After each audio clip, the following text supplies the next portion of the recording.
Rasa sakit dan nyeri pada tenggorokan kerap membuat seseorang sulit untuk menelan.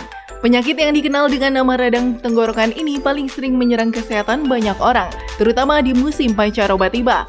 Selain itu, radang tenggorokan juga bisa disertai dengan demam akibat infeksi virus ataupun bakteri.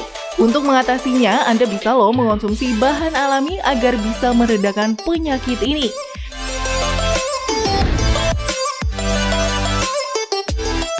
Beragam jenis bahan alami seperti madu, teh chamomile, hingga bawang putih yang bisa menjadi pilihan Anda untuk mengatasi penyakit radang tenggorokan. Bahan-bahan inilah terdapat kandungan antibakteri di bawang putih, begitupun dengan bahan lainnya. Lantas, adakah bahan lain yang bisa kita gunakan dan bagaimana cara pengolahannya?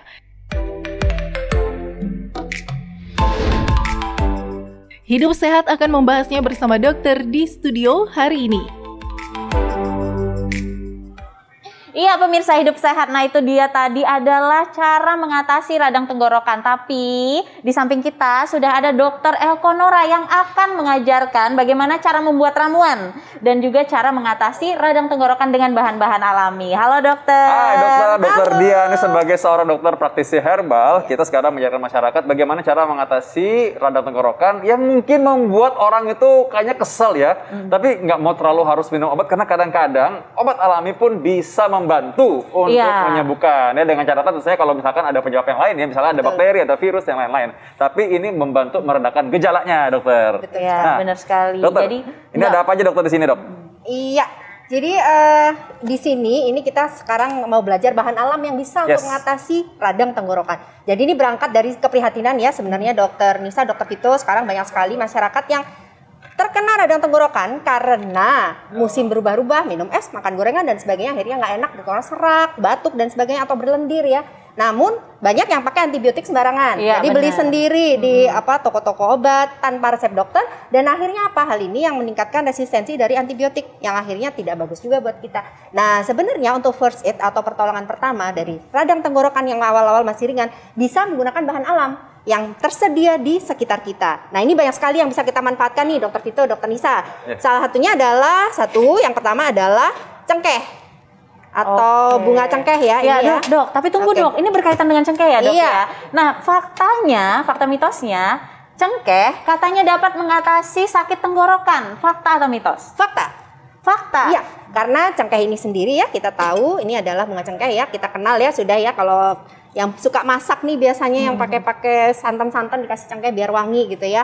Nah ini cengkeh ini sudah kita kenal sejak lama, sejak nenek moyang kita secara empiris sudah dibuktikan juga bahwa cengkeh ini bisa untuk mengatasi radang di bagian pernafasan. Jika pakai sebagai wedang, biasanya dicampurkan ke wedang ya kalau kita bikin itu. Nah cengkeh ini mengandung eugenol, zat salah satunya yang bermanfaat sebagai anti radang atau anti-inflamasi dan sekaligus minyak atsirinya ini juga bermanfaat untuk antibakteri.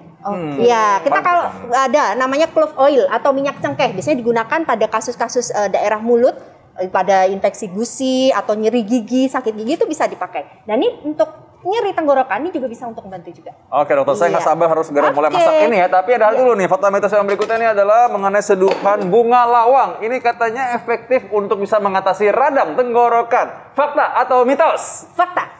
Yes, ini bunga lawang, star anis ya, Dokter Vito, Dokter Nisa. Ya, ini bunga lawang. Kayak bintang bentuknya. Kayak bintang, betul sekali, Ilium verum. Nah ini bunga lawang ini sudah terkenal sekali sejak lama juga. Biasanya juga untuk rempah-rempah campur masakan juga. Nah ini juga sangat bermanfaat untuk radang tenggorokan. Sudah dibuktikan secara empiris juga dan secara lab juga sudah dibuktikan secara klinis. Ini pemirsa yang mau lihat nih, lihat ya bentuknya kayak bintang ya.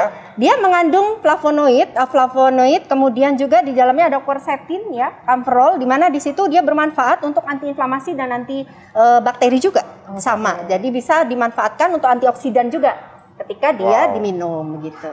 Oke, bagaimana cara mengolahnya dari cengkeh dan juga bunga lawang ini, Dok? Untuk bahan-bahannya ini yang sudah tersedia sebenarnya sangat mudah sekali. Yang pertama kita gunakan metode seduhan. Jadi kalau biasanya direbus-rebus kita seduh aja ini ya. Kita ambil yang pertama cengkeh ya. Cengkehnya kita ambil 5 saja. 5 butir ya, 5 buah. Kemudian kita ambil juga bunga lawang. Kemudian 2 saja bunga lawangnya. Ya. Kemudian 1 lagi kapulaga. Oh, ini. Kapulaga. Ya, kapol atau kapulaga. Kardamom ya, ini kapulaga ini juga sangat bermanfaat untuk mengatasi masalah di daerah pernafasan juga. Kalau diminum anget, dia campurkan ke sup ini, Dokter Vito. Oh iya. Nisa, iya. Kayaknya kalau lagi makan masakan Timur Tengah sering ada nih semua. Iya, nih. betul sekali. 5 saja untuk. Iya, 5. Jadi iya. 5 kapulaga, 2 tadi bunga lawang, kemudian 5 cengkeh. Cengkeh ya, ini Iya. udah jadi nih. Oke, Oke, sekarang kemudian campur kita apa lagi? tambahkan dengan air panas. Air panas Iya. aja. Jadi ini tidak perlu mendidih.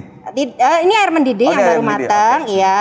Kemudian kita diamkan. Oh, jadi tidak perlu direbus sama-sama Tidak, sebenarnya ya. iya. Kita Kita siapkan tutup. air panasnya saja. Jadi praktis sekali. Sebenarnya mirip kayak kita menyeduh teh sebenarnya. Betul. Oke. Kita diamkan dulu sekitar 5 sampai 10 menit ya sampai dia meresap kemudian agak hangat. Kemudian setelah itu kita bisa tambahkan opsional madu.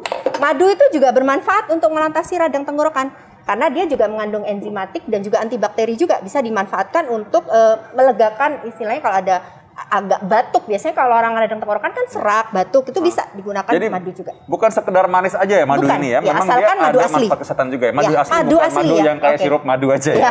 Nah, ini kita diamkan 5 menit biar Sampai dia 10 hangat menit, dan nanti ya. dia akan bercampur ya. Bercampur, harusnya ya. kita aduk boleh sambil diaduk Dokter Vito supaya Ya. larut. Ya, kita aduk, kemudian nanti kita tambahkan madu untuk sebelum dikonsumsi ya, sesaat Oke. sebelum Nah, dikonsumsi. Dok, ini kan unik ya belimbing wuluh ini ya. Ada fakta mitosnya nih, Dok. Ya. Katanya bunga belimbing wuluh dapat menghilangkan lendir di tenggorokan saat radang. Nah, ini fakta atau mitos? Secara empiris dia fakta sekali.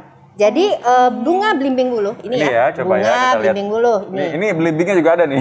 Ya, sebenarnya semua bagian bisa Dokter Vito. Ya. Jadi bunganya bisa, belimbing wuluhnya bisa, kemudian daunnya bisa. Tetapi harus hati-hati, jangan pada orang yang kontraindikasi.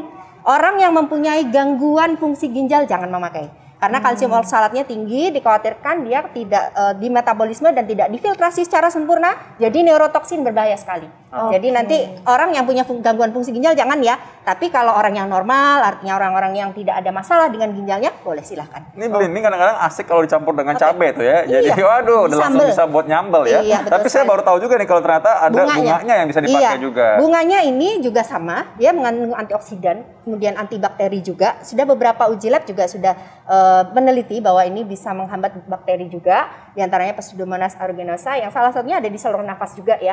Nah ini juga bahayanya kalau kita tidak tahu kontraindikasinya, khawatirnya diminum. Nah ini yang harus kita hindari. Tapi kalau tidak ada masalah, no problem, silakan.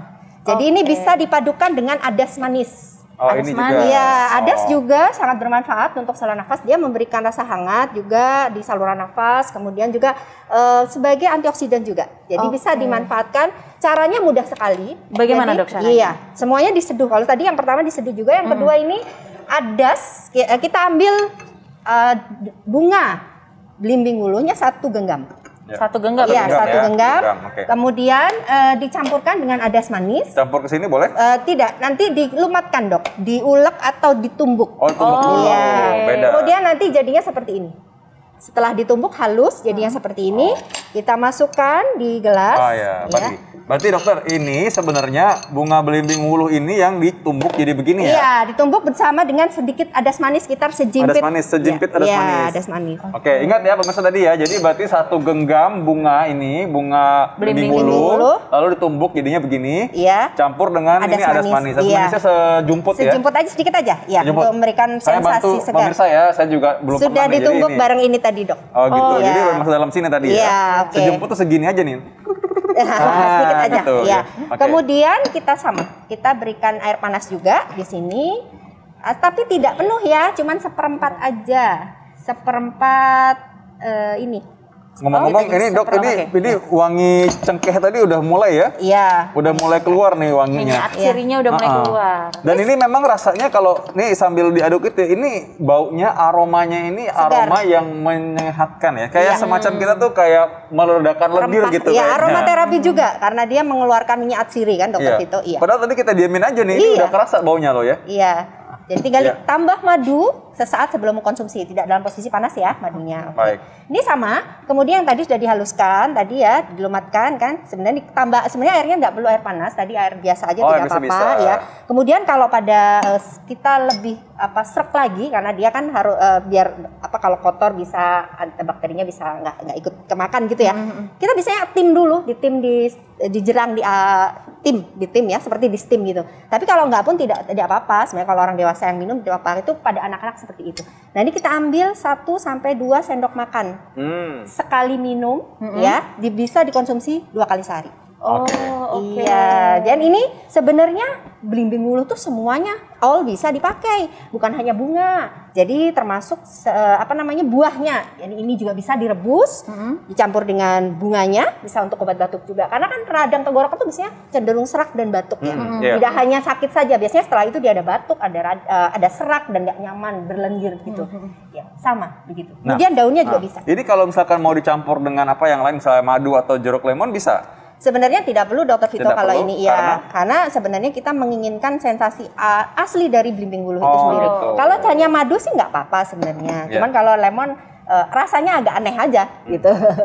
Baik. Ya. Ini ramuan lain masih ada ya, ramuan untuk bisa membuat kita lebih mengatasi radang ya. Iya. Aku bilang lebih cantik ya. Sesaat lagi ya, lagi. tetap di Hidup Sehat.